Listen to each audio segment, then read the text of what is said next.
Hey everyone, welcome back to Wrath of Math. In today's video, we'll be answering the question, what is Heron's formula for the area of a triangle? This can be a very handy formula to know, so let's get right into the lesson. Here's the beautiful triangle we'll be using today. Let's say that it has side lengths A, B, and C. What is the most common way to find the area of a triangle? You probably remember that the most common formula is that the area of a triangle is equal to 1/2 times the base times the height. And this is a fine formula. It is very useful, but if you've used it before, you've probably noticed that finding the height of a triangle can be pretty tricky sometimes. With that in mind, you'd think that if we knew the 3 side lengths of a triangle, then surely we should be able to figure out its area, because knowing its 3 side lengths is a lot of information. And indeed, it turns out we can find its area, but we need to use Heron's formula. To use Heron's formula, we need to know the 3 side lengths of the triangle, and we need to know the semiperimeter. The semiperimeter is just half of the perimeter, so it's pretty easy to find. The semiperimeter S is equal to A plus B plus C, that's the perimeter, and then divide this by 2. So again, the semiperimeter is just half of the perimeter, so to find it, all we have to do is add up the side lengths to get the perimeter, and then divide that by 2. That is our semiperimeter S. Then, with all of this information, what is Heron's formula? Heron's formula tells us that the area of a triangle is equal to the square root, gonna need a nice big square root like that, the square root of S, the semiperimeter, multiplied by S minus the side length A, multiplied by S minus the side length B, multiplied by S minus the side length C. So this formula is the square root of the semiperimeter times the differences of the semiperimeter and each side of the triangle. The most important thing I want you to notice is that it doesn't matter at all which side of the triangle we call A, which side we call B, and which side we call C. So in this triangle, if we wanted to, we could switch things around, call this side length B and this one A. It doesn't matter at all as long as A, B, and C are all assigned to different sides of the triangle. Alright, so let's shrink down this formula a little bit, get it a little bit out of our way, and let's go ahead and do an example. Let's say that this triangle has side lengths of 3,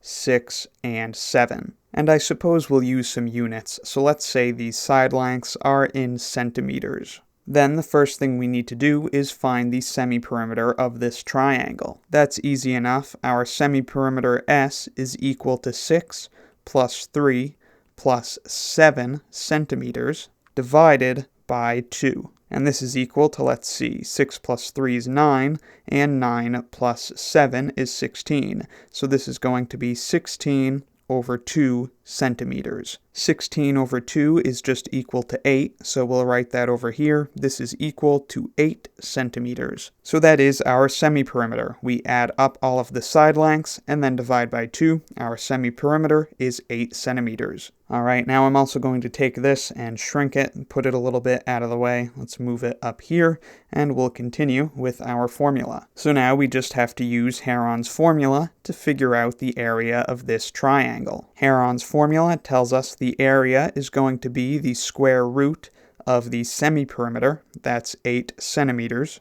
And then we have S minus A, S minus B, and S minus C. So we just have to pick a different side of our triangle for each one of these. So first, we'll have 8, the semiperimeter, minus, let's say, 3. That's this side here. So this is 8 minus 3 centimeters. That's the semiperimeter minus this side length. Then we have the semiperimeter 8 minus, let's do 6. That's 8 minus this side length here, 8 minus 6 centimeters. Let's move this over to the left a little bit and extend the square root. And then lastly, we have 8 minus 7 centimeters. That's the semiperimeter minus this side here. Then I'll move this over a little bit more. Gonna need some more room here. This is equal to the square root of, we know that multiplying these 4 centimeter units together is going to give us centimeters to the power of 4. So we'll save that to write at the end. Then for just the numbers, right here is just 8.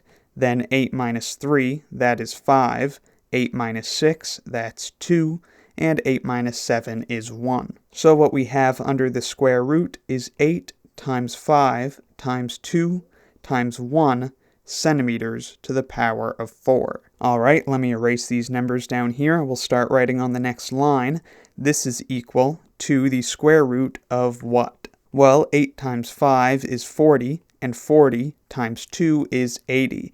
And then 80 times 1, of course, is just 80. So this is the square root of 80 centimeters to the power of 4. Then we can simplify this a bit more. Let me write some notes over here. We know that 80 is equal to 4 times 20, and that is equal to 4 times 4 times 5, because 20 is equal to 4 times 5. And then we also know that centimeters to the power of 4 is equal to centimeters squared squared. Then the square root of 80 centimeters to the 4th, this is equal to 4 times 4 times 5, which is 4 squared times 5, times centimeters to the power of 4, that's just times centimeters squared squared. The reason we did all of this rewriting is that when we have squares under a square root, we can take the base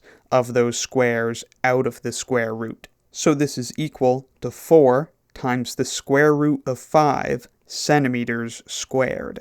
And again, that's because we're able to take the 4 squared out of the square root, and we're able to take the centimeters squared squared out of the square root, which just leaves 5 in the square root, and then we've got 4 square roots of 5 centimeters squared. And if you like decimal approximations, this is equal to about 8.9 centimeters squared.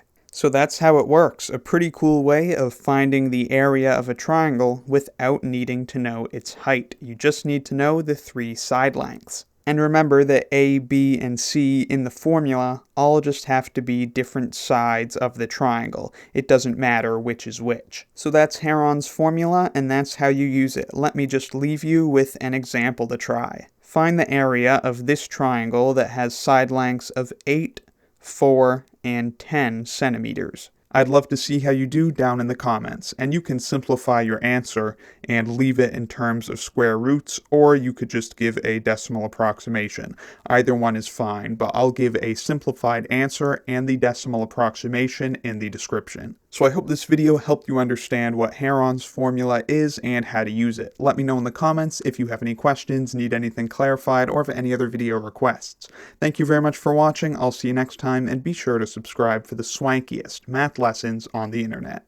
And a big thanks to Valo, who, upon my request, kindly gave me permission to use his music in my math lessons. Link to his music in the description. I'm not scared that you'll leave. I know you will. I feel bummed out. I got to know you. The air outside is a curse. It feels like you.